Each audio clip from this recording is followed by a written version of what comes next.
Hi, everyone. My name is Sherry Nickerson, and I'm a director here at Old Line Government Affairs, and we welcome you to another edition of Online with Old Line.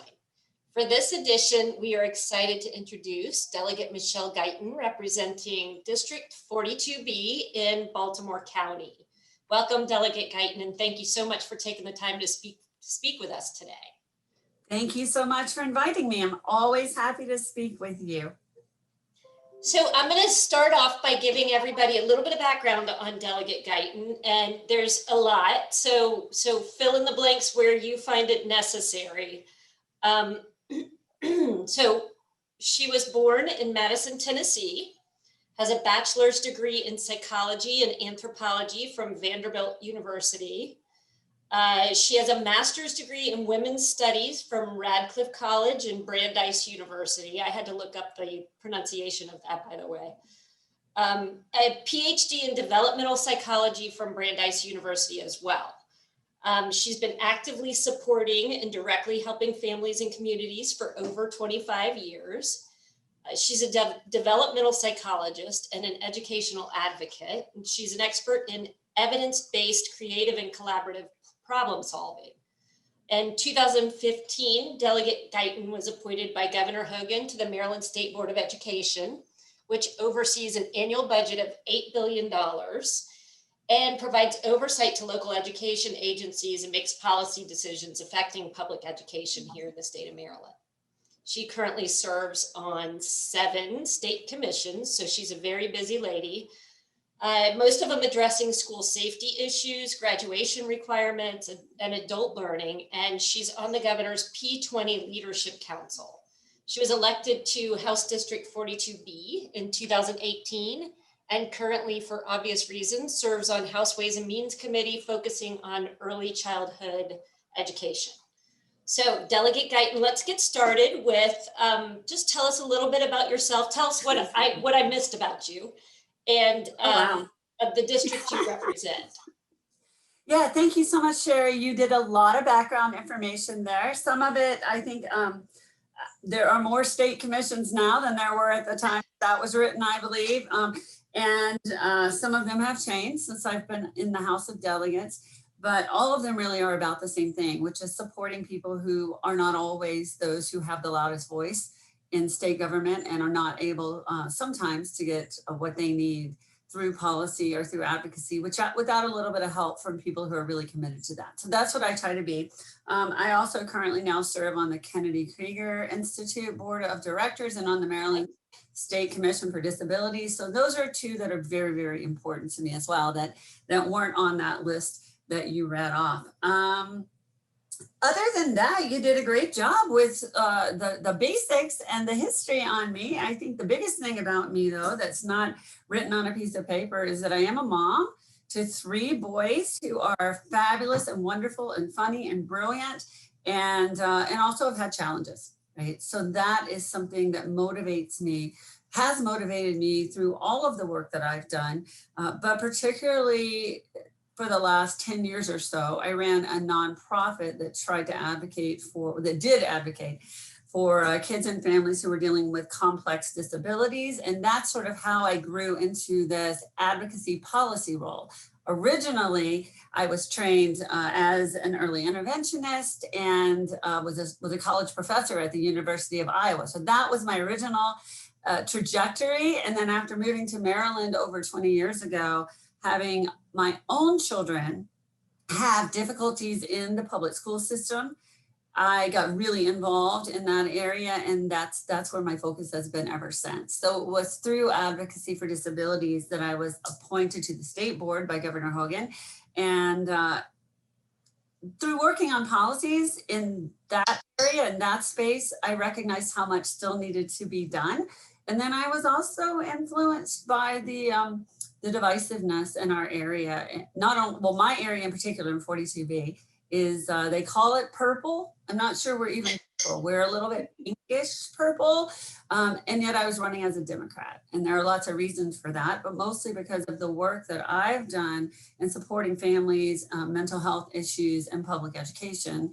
I felt it was very strong for me to be that voice in the General Assembly. So that's been an interesting experience, being the lone Democrat in a Republican district, but it's also been a good growth experience for me, and I think taught me what service is really about. So, and then I'm also married to a husband. I don't leave him out. Over 30 years. So we met actually at Vanderbilt. So we've been together a really, really long time. And I have 2 new puppies and 3 guinea pigs. So I think that pretty much wraps it up. Sounds like you've got a house full over there. I saw the pictures of the new puppy there, and he's adorable, he or she. And it sounds like that your advocacy and your growth into this position was very organic, the way it happened. That's great, because that makes you a better advocate for what you believe in. So I think that's fantastic. So now you've been a member of the Maryland General Assembly for a couple of very tumultuous years. We talked a little bit about what inspired you originally to run for office. What were your expectations when you got into office, and how have they differed since you got there? You know what? I think because my district, the campaigning in my district, which is so split, particularly during the years Trump was in office, and I was campaigning during the Kavanaugh hearings as well. So I was hearing a lot about that at the doors, and other things that really affected our national landscape, but not our local landscape. It was very difficult. It was difficult to get people to connect with me as a neighbor who was trying to serve them, honestly serve them, not through any political party, but as somebody who cared about the same things that they cared about. That was a hard message to get across, but I think I did, because I'm here. But the campaigning piece of it was hard. It was angry, it was nasty sometimes. And I went into the General Assembly feeling like it was always going to be that kind of a fight for me. And it was going to be, and I was so pleasantly surprised. And not just because, there's a Democratic majority, and particularly most of the Democrats there were so welcoming and fabulous and supportive, but particularly the women in the General Assembly, no matter their party. It was like coming into just this beautiful club of supportive women who understood some of the same challenges that I was facing. And regardless of party, we got along, we had great conversations. And I think that was the biggest happy surprise for me, is that no matter what it's like out there or in Washington or even on the campaign trail, in Annapolis, where the work needs to be done, we actually generally all get along really well, and we work together really well. So I value that, and the fact that I can call up my Republican colleagues over in Harford County and ask them to help with an important piece of legislation, and work with them on theirs, because that's really the best way to support all Marylanders. So yeah, that was the biggest surprise, and the happiest part. I'm still only in 3 years, right? So Right. there are some things I'm super comfortable with. And then there are some of the ropes and the background information and the sort of, rules of politics that I'm still not great at discerning. So I just do my thing and hope that it pays off. It's so nice to hear that it's been such a welcoming environment for you, because I think, people on the outside don't get that this process has to be a collaborative process. It really does. And it doesn't pay to be adversarial necessarily. And granted, it happens sometimes, and it is a necessary evil sometimes, but I think people don't realize from the outside, especially what's going on in DC right now. They don't understand the collaborative approach that most legislatures tend to take. So that's great to hear. Yeah. So what do you feel has been the biggest accomplishment yet that you have? I know you had a couple big victories this year. Yeah. What's been your favorite? I think there are 2 different areas. So legislatively, I am so happy and proud of the work that my office has been able to do. We passed the first statewide coordinator of autism services in the country in the governor's offices of governance coordinating offices. And this is a really big deal. So this is a growing population that has specific needs that we're not addressing well in the state. And it affects all of us. We're talking about 1 in 39 boys now in Maryland are being diagnosed on the autism spectrum. And we're not supporting the kids well. We're doing fairly well in the school system, but then after school, they tend to fall off a cliff. And what's really important is that they get the supports, the job training, the housing, the public safety supports, all of the things that they need to live not only a happy life, but a really productive one, a real full life. And that helps all of us, and everyone has the right to that. And that's what we should be working towards. And I would say that so many families are affected by this. I think it was one of the things that really connected me to folks as I knock on doors, because I will say, I have a son who is on the autism spectrum. I understand those struggles, and he's done incredibly well, but not without parents who really had the luxury of full-time advocating for him, and a lot of knowledge. As my husband and I both, have careers in that area, and yet we still struggled. So my goal really was to make the challenges less for those who don't have, even all of that training and all of that support. So I think I understand on that issue that funding is also an issue. I worked on that issue when I was working in Florida as a lobbyist, and funding was a big issue for that. So I can imagine you spend a lot of time on that piece of it as well. Yeah, well, I think the great part about this position is that it also brings in a stakeholder group of many different people, including self-advocates and parent advocates, and those who work in agencies helping those with disabilities in Maryland to determine, what should our focus be? What are our priorities? What do we want the General Assembly to do? What do we need the agencies to do? And if we can get all of that information in one place and make solid recommendations and have that loud voice at the table, then we will know how better to direct the funding as well, right? It'll be easier for us to bring our priorities into real focus. So absolutely, funding is always an issue for the disabilities community. So you're absolutely correct.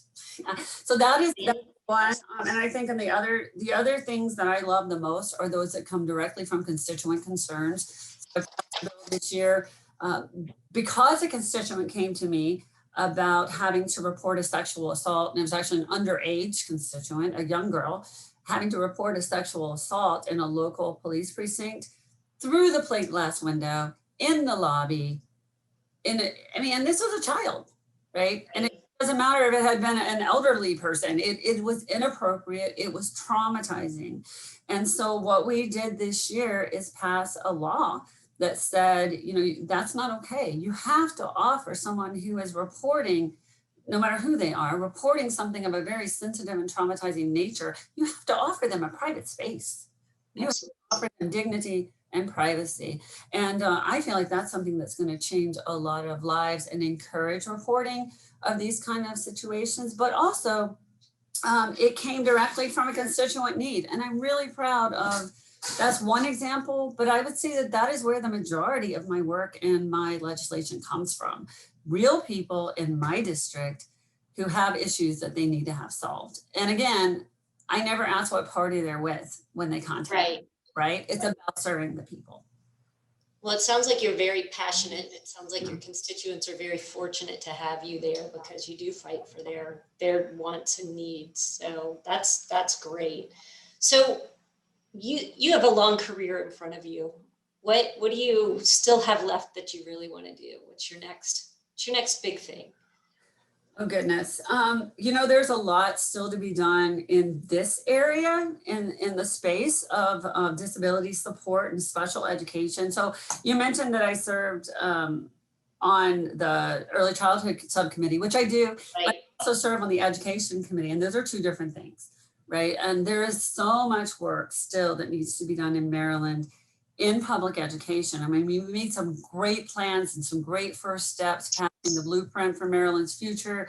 This past year, we passed what we call the blueprint, or Kerwin 2.0, which is basically, we looked back at some of the regulations and the policies that were put into place and tried to adapt them to our new situation with COVID and with shutdown and with virtual learning, and the fact that so many of our kids are lagging behind and are going to need remediation and compensatory services for everything that they missed over the past year. Absolutely. That is work that is going to be continuous. And I do hope that when people hear about a bill passing, whether it's Kerwin or whether it's police reform or whether that they recognize that passing a bill is not the end of the road.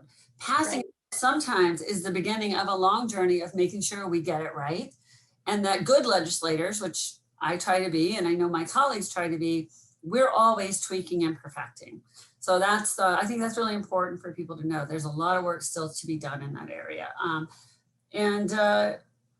You know, I love doing the work. I love connecting with constituents and serving in the way that I'm able to do. And I really, really want to continue doing that in whichever area that, you know, I'm most needed and most helpful. So that is always going to be my goal is, you know, where am I needed? So that's where I'll be. Well, you clearly enjoy it and you clearly work hard at it, because I see every single day pictures of you out walking the district and talking to constituents. And I don't think I've seen a day in the last couple of weeks that you haven't been out. So I think that's great. And like I said, your constituents are lucky to have you. So I have one more question for you before we wrap up. And this is the one that always throws everybody off. What is one unique thing or fun fact about yourself that you'd like to share with everyone? I am a singer. Oh, right. A local community theater actress that actually had the opportunity to go on a tour with a big production company many years ago, and turned that down because I was in love with the man who I'm now married to. So I think that was the right decision. That is such a great story. And I would not have gone down the path that I did, certainly, if I'd made the other decision that, you know, it was pretty tempting at the time. But I believe in following intuition, and I believe in that, and definitely the right choice for my life and for that of my family, and hopefully people up in 42. So well, and correct me if I'm wrong, but you are still doing theater, but not only are you doing, but it's a family affair for you. Oh, your it is. husband and your sons also participate and perform with you as well. Absolutely. So I've always done it. My husband started, and then I didn't do it for many years after that. So I had children, I went to school, I worked, I did all of that. And honestly, about 10 years ago, we went to a local community theater. Somebody invited us to come in. I was singing with another group. I had just gotten back into music, and said, "I'll just come being in the ensemble." And then from there, you just sort of get hooked. And it's not just about the stage, it's about the people. It's about like the wonderful, diverse, fabulous family of people who are artists and entertainers. So I cannot do it very much anymore because I'm this. So you probably won't see me on stage for a little while, and then very limited. But I have been involved last year in starting a new theater in North County, and we did not do that this year during COVID, but we'll bring that back probably 2022 or 2023. We'll see. That's great. Well, we all look forward to seeing those performances. So thank you, Delegate Guyton, for taking the time to be with us today. We look forward to having more opportunities to work with you in the future. And we know you're busy, so we really appreciate the time you've taken. And for the rest of you, for more conversations with legislators and more online with Old Line, please visit oldlinelobbying.com.